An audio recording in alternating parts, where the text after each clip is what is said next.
Hello friends, welcome back to this channel. दोस्तों, इस video में हम यस बैंक लिमिटेड को लेकर के एक अपडेट है। ये अपडेट शायद मैंने आपको नहीं बताई है और ये अपडेट आपको पता होना चाहिए। देखिए दोस्तों, उससे पहले आपसे रिक्वेस्ट करना चाहूँगा कि अगर आप चैनल को फर्स्ट टाइम देख रहे हैं, सब्सक्राइब करके बेल आइकन को हिट कर लीजिए और डीमैट अकाउंट के लिए डिस्क्रिप्शन बॉक्स में लिंक चेक कर सकते हैं।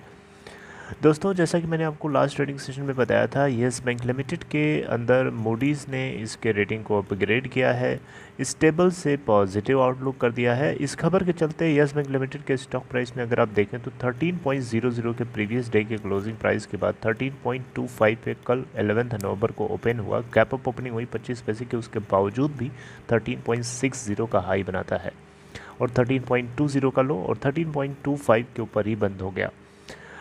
122.4 मिलियन टोटल वॉल्यूम जनरेट हुआ। मार्केट कैप बढ़ करके 33,197 करोड़ रुपए हो चुकी है। दोस्तों, आज की क्या स्टॉक की सिचुएशन है उसको हम डिस्कस नहीं करेंगे। देखिए, बात करते हैं एक खबर को लेकर के।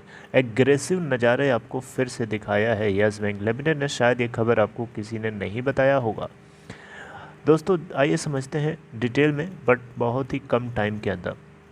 दोस्तों, आप देख सकते हैं यहाँ पे यस बैंक लिमिटेड ने एक कंपनी है मुंबई बेस्ड। मुंबई में कंपनी बेसिकली ये कंपनी तो वैसे अमेरिकन है, लेकिन उसकी एक सब्सिडरी भी नहीं बोल सकते। बेसिकली एक फ्रेंचाइजी रन हो रही थी उसी के द्वारा, उसी के कॉन्ट्रैक्ट के बिहाफ पे मुंबई के अंदर। तो यहाँ पे इसने कुछ लोन डिफ़ॉल्ट किया यस बैंक लिमिटेड के साथ और यस बैंक लिमिटेड ने फिर से अपना अपना असली रूप जो है दिखा दिया है। और देखिए क्या होता है ना कि कोई भी बैंक अगर लोन बांटता है, वो लोन उसके लिए एसेट की तरह होती है और वो लोन वापस उसको नहीं मिलेगा। तो इसका मतलब क्या हुआ, उसकी एसेट्स उसको वापस नहीं मिलेगी तो फिर वो काम कैसे करेगा। उसकी वर्किंग कैपिटल तो आप एक तरीके से देखा जाए तो डूब रही है ना। तो ऐसी सिचुएशन में बैंक को बहुत ही ज़्यादा स्ट्रिक्ट हो जाना चाहिए। और बैंक जनरली जो रिटेल इन्वेस्टर्स होते हैं, हम और आप जैसे लोग, हम लोगों के साथ बैंक बहुत ही टाइटली पेश आते हैं, लेकिन जो बड़े बड़े कॉर्पोरेट हाउसेज होते हैं वहाँ पे बिल्ली भीगी बिल्ली बन जाते हैं। लेकिन यस बैंक ऐसा नहीं है। यस बैंक अपने पुराने रूप में, अब देखिए कोई बैंक आगे तगड़ा तभी होता है जब अपने इस तरीके की सिचुएशंस को हैंडल करना जानता है। तो यस बैंक लिमिटेड कहीं ना कहीं अपने पुराने शेप को रिगेन करने के लिए ये कदम, आप देखिए यहीं से आपको पता चल रहा है। Loan default by parent firm, Yes Bank takes position of Hyatt Regency building. दोस्तों, ये हयात रिजेंसी बिल्डिंग ये मुंबई के अंदर है। इनका काफ़ी बड़ा एरिया है, प्लॉट है लैंड का। और ये इसके अलावा एक इनका लैंड का प्लॉट है छत्रपति शिवाजी इंटरनेशनल एयरपोर्ट के आसपास। इन दोनों प्रॉपर्टीज़ के ऊपर यस बैंक लिमिटेड ने पोजीशन ले लिया है, यानी अपने अपने कब्जे में ले लिया है।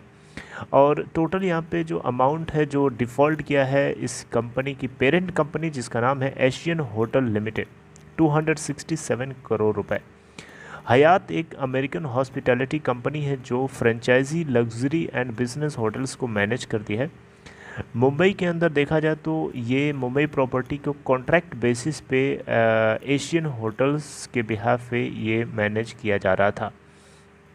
दोस्तों, यहाँ पे एशियन होटल ये एक अमेरिकन कंपनी, हयात एक अमेरिकन कंपनी है, लेकिन यहाँ पे Asian hotel Hyatt Regency building basically यहाँ पे मुंबई के अंदर है। और ये एशियन होटल एक तरीके से देखा जाए तो पेरेंट कंपनी है। मेरी बात समझ रहे हैं, कंफ्यूज तो नहीं हो रहे हैं।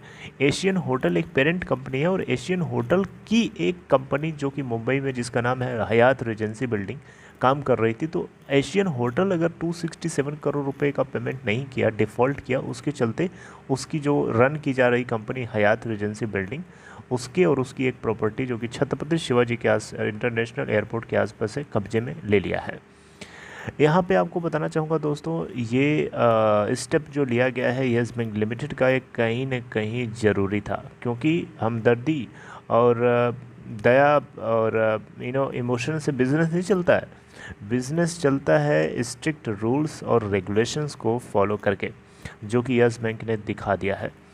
देखिए, आपको बताना चाहूँगा, ये एक्चुअली में जो लोन अमाउंट था 267.86 करोड़ है, जिसको राउंड ऑफ करके देखें तो 268 करोड़ का टोटल लोन अमाउंट 25 अक्टूबर तक इनको बनता है, जिसमें इंटरेस्ट भी शामिल है, प्रिंसिपल भी शामिल है।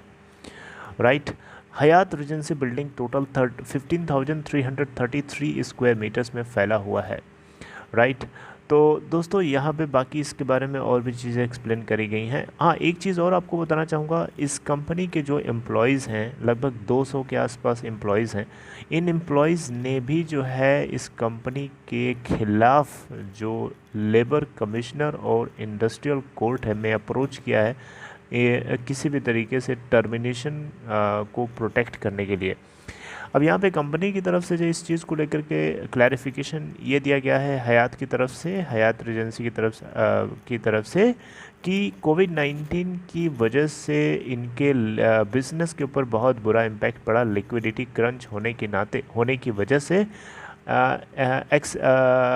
से यस बैंक लिमिटेड का जो लोन था उसको ये नहीं पे कर पाए, उसको डिफ़ॉल्ट कर गए, क्योंकि इनके पास लिक्विडिटी क्रंच से गुजर रहे थे, and that was created because of covid impact.